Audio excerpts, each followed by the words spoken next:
because he can tell I know he isn't a real vicar.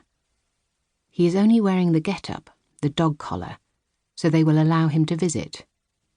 He has asked to see me before and I have refused. Now, though, with our talk of graves, I am thinking about bodies, those which are below the ground and those which are above. Cara and I sunning ourselves at the end of the jetty on the lake at Linton's, she in a bikini, I'd never seen that much of someone else's skin all at once, and me daring to lift my woolen skirt above my knees. She reached out until her fingers touched my face, and she told me I was beautiful. I was 39 when I sat on the jetty, and in my whole life no one had ever said I was beautiful. Later, when Cara was folding the tablecloth and putting away her cigarettes, I leaned over the green water of the lake and was disappointed to see that my reflection hadn't changed.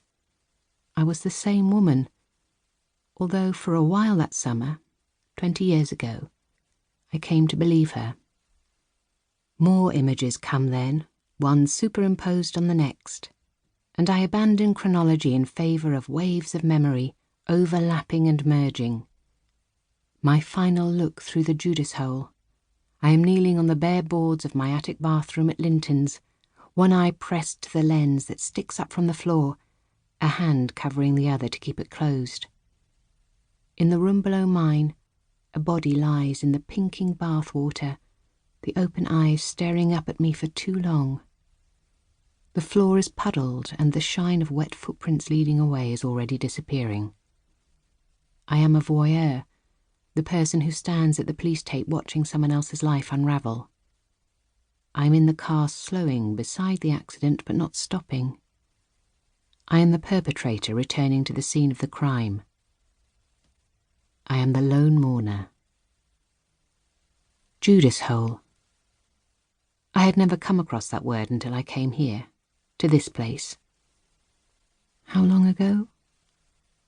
How long? I must ask the question aloud, because a reply comes from one of the helpers. No, not helper. What's the name for her?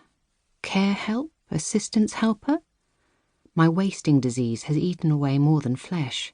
It has taken any memory of last week as well as the names and titles I was told an hour ago. But it is kind enough to leave the summer of 1969 intact. It's 11:40, the woman says. I like this one. Her skin is the colour of a conker I have picked up in late September and discovered in a jacket pocket in early May. Louder, she says, "Only 20 minutes till lunch, Mrs. Jellicoe."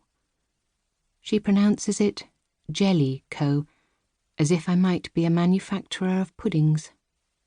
Mrs. Wagner's pies. Mr. Kipling cakes. Mrs. Jellicoe's what? I have never actually been Mrs. Jellicoe. I have never married.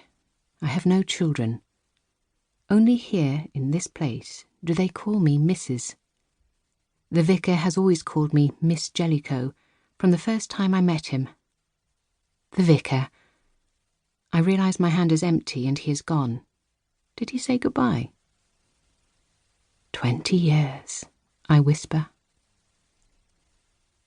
The memory of my first sight of Cara stirs me. A pale, long-legged sprite. I hear her shouting outside on Linton's carriage turn. I stopped cutting up my bathroom carpet and crossed the narrow corridor to one of the empty rooms opposite mine. Under the attic window, a lead-lined gutter edged by a stone parapet was packed with decaying leaves and the sticks and feathers of ancient pigeon nests. Far below, Cara was standing on the dry fountain in the middle of the carriage turn. The mass of her hair was the first thing I noticed, almost solid with its dark, tight curls and centre parting, hiding all but a strip of her milk-white face. She was shouting in Italian. I didn't know the words. The closest I have come to understanding Italian is the Latin names of plants, and most of these have faded now. A test. Cedrus libani.